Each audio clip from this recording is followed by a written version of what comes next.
Lecture Histoire, Princesse Althea. Il était une fois, au cœur de l'océan infini, une île cachée par des brumes éternelles. Cette île s'appelait Néréida, et nul navire ne pouvait l'atteindre sans l'invitation de ses vents enchantés. Sur cette terre mystérieuse vivait la princesse Althea, aux cheveux d'argent et aux yeux couleur lagon. Althea n'était pas une princesse ordinaire. Elle parlait aux dauphins, dansait avec les alizés, et son rire faisait éclore les fleurs sur les falaises. Son palais, construit en corail et nacre, flottait au-dessus d'un lagon turquoise, soutenu par des racines géantes de mangrove.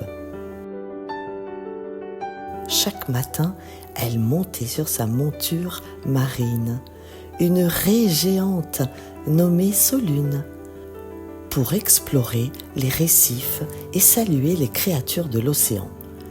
Les tortues lui racontaient les légendes du fond des mers, et les étoiles de mer lui confiaient leurs secrets. Mais un jour, les brumes se firent plus épaisses, le soleil ne parvenait plus à percer, et les chants des sirènes s'étaient tus. Althea découvrit que le cœur de l'île, une perle magique cachée dans une grotte sous-marine, avait été volé par un esprit des abysses nommé Morvan.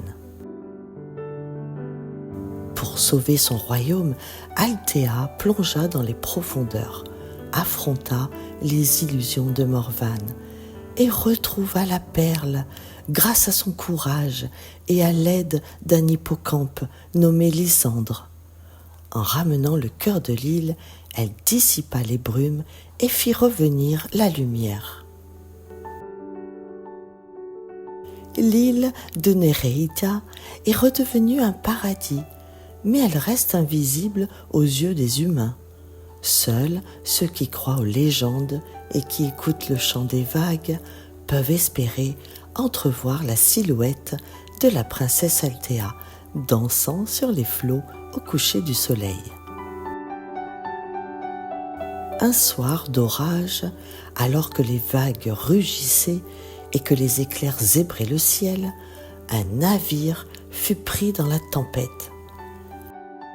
À son bord, le prince Kael, héritier du royaume de l'Isoria, fuyait une guerre qui avait ravagé ses terres. Le vent l'emporta loin de tout, jusqu'à s'échouer sur les rivages invisibles de Néréida.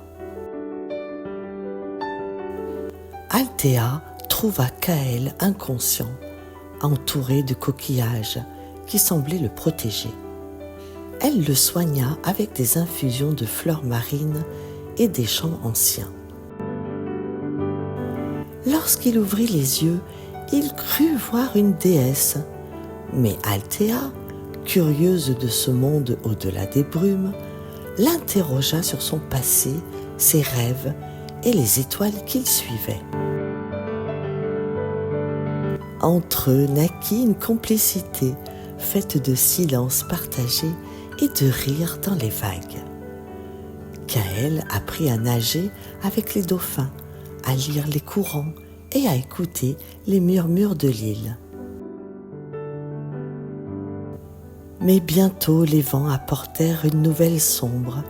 Les brumes s'agitaient, annonçant que Morvan, l'esprit des abysses, n'avait pas renoncé. Il voulait capturer Kael, dont le sang royal pouvait ouvrir les portes d'un royaume englouti. Althea devait choisir, renvoyer Kael vers son monde pour le protéger ou affronter Morvan une dernière fois. Ensemble, ils décidèrent de plonger dans les abysses, unissant leurs forces, la magie d'Althea et le courage de Kael, pour sceller à jamais le passage vers les ténèbres.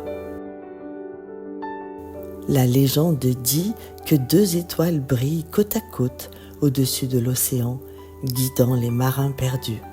Certains affirment avoir vu une princesse aux cheveux d'argent et un prince au regard d'azur chevaucher une raie géante, veillant sur les eaux du monde.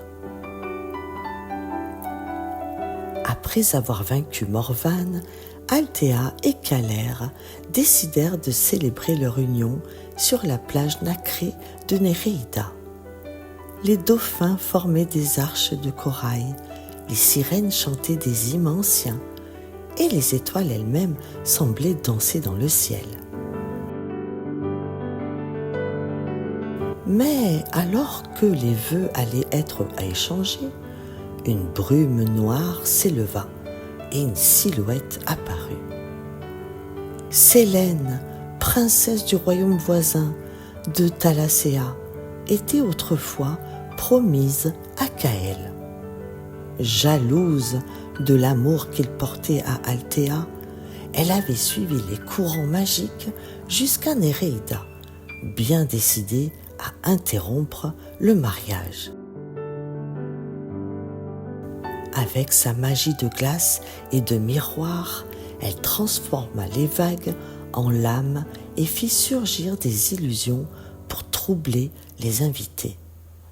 Elle prétendit que Caël avait été ensorcelé, que son cœur ne lui appartenait pas vraiment. Althea ne répondit pas par la colère, mais par la vérité. Elle tendit la main à Sélène et lui montra le cœur de l'île, qui brillait plus fort en présence de l'amour sincère. Caël, sans hésiter, déclara devant tous que son cœur avait choisi librement et que l'amour ne pouvait être volé ni imposé. Sélène, blessée mais touchée par la sincérité, vit ses illusions se dissiper. Elle quitta l'île emportée par les vents, jurant de trouver sa propre voie, loin de jalousie et regret. Et depuis ce jour, le mariage eut lieu sous les étoiles et la légende dit que chaque fois qu'un couple s'aime sincèrement, une fleur rare, appelée larme de lune, éclot quelque part sur Néréida.